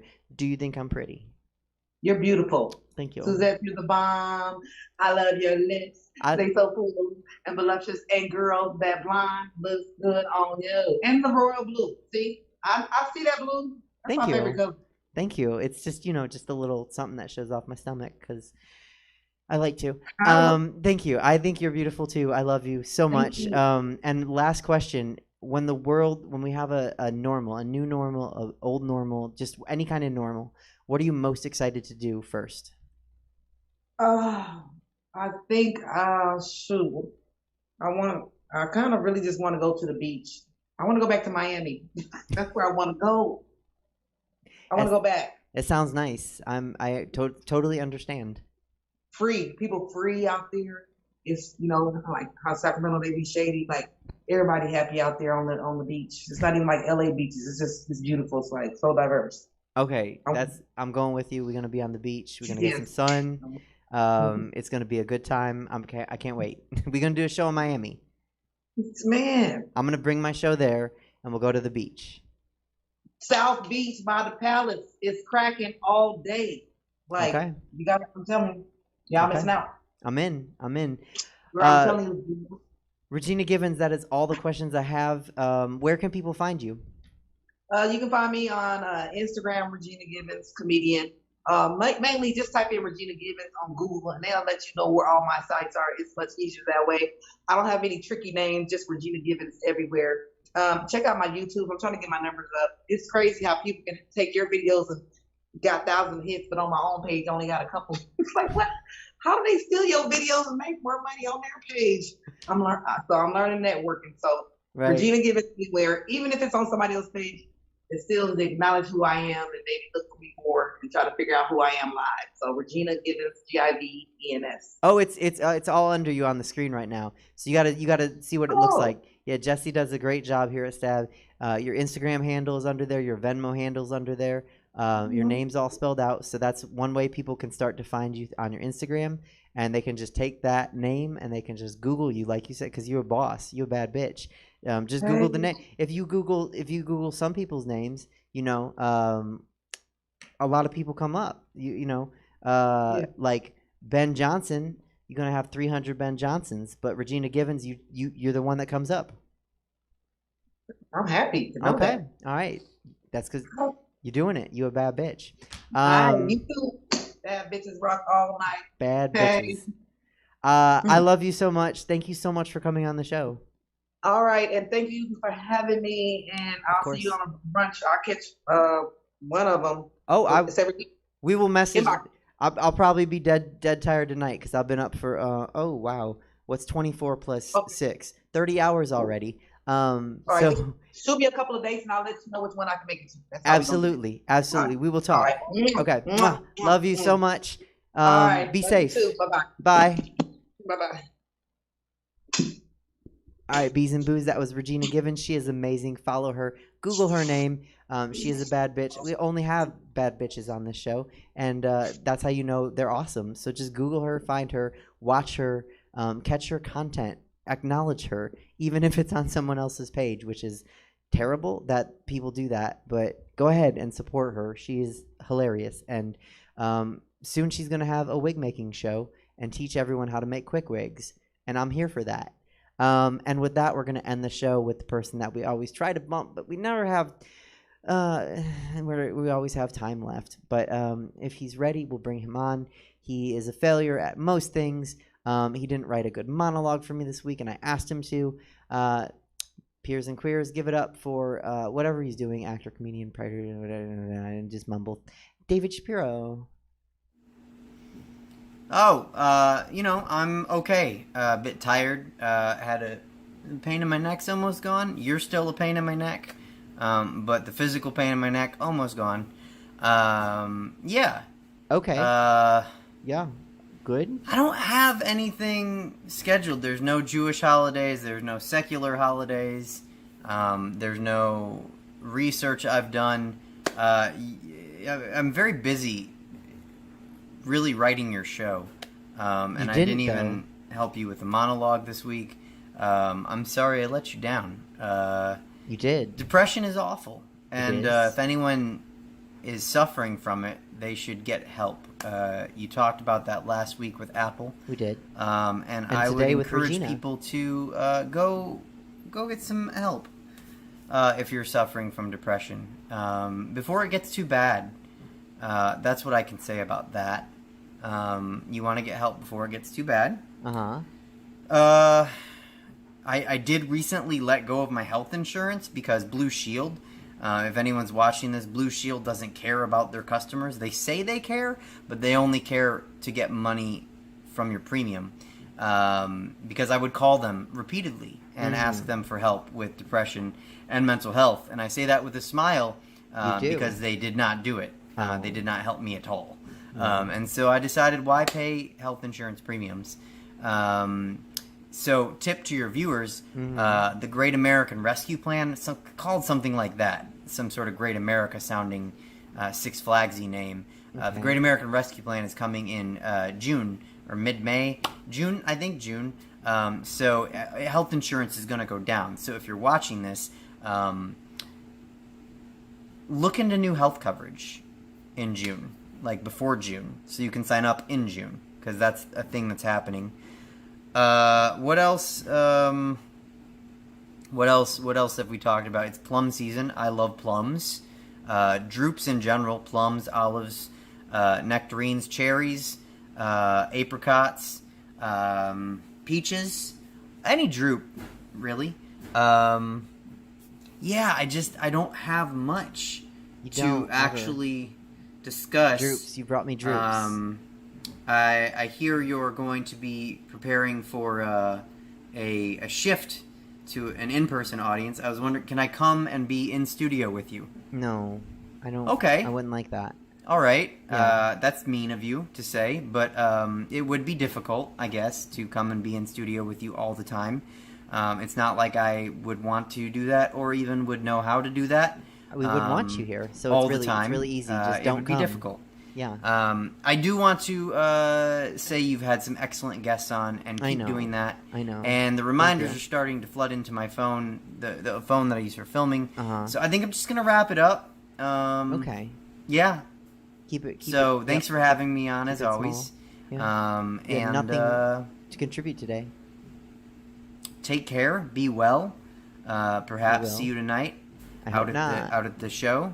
Yeah. Or if not, get some rest.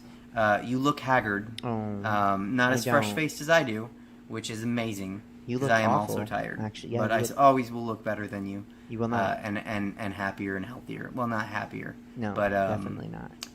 More energetic. No, still not that. Okay, cool. Yeah. So take care. Thank you so much for having me on, and talk to you later. Okay, bye, David. Okay, that's completely useless today. That is the show. I want to thank all of you guys for sticking with us with the Comcast delay. I want to blame Comcast for sucking. I want to thank Jesse for everything, producing the show, making it look great, making it happen. Thank you to Chelsea for coming on. Thank you to Regina. They were both amazing to sit with, and I can't wait to talk to both of them. You guys should follow them. We will be back next week on April 18th with one of my favorite people and drag aunt, Helen Heels. So check it out on April 18th, 5:03. Same place, same time. See you then.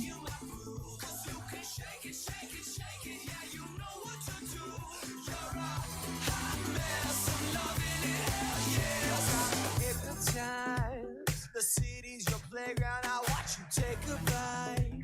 At 5 a.m. roaming the streets, drunk all night. You think you're hot shit, and ooh, I love it. I love it. Yeah, yeah. Stumbling, but yeah, you're still looking hella fun. Keep doing what you're doing, and we'll make you mine. Hot mess, and I'm falling for you.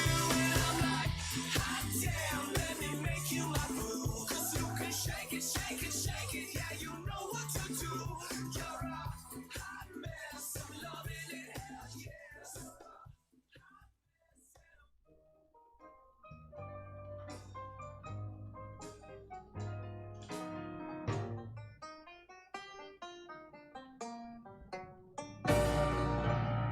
If you think that you don't want to smile,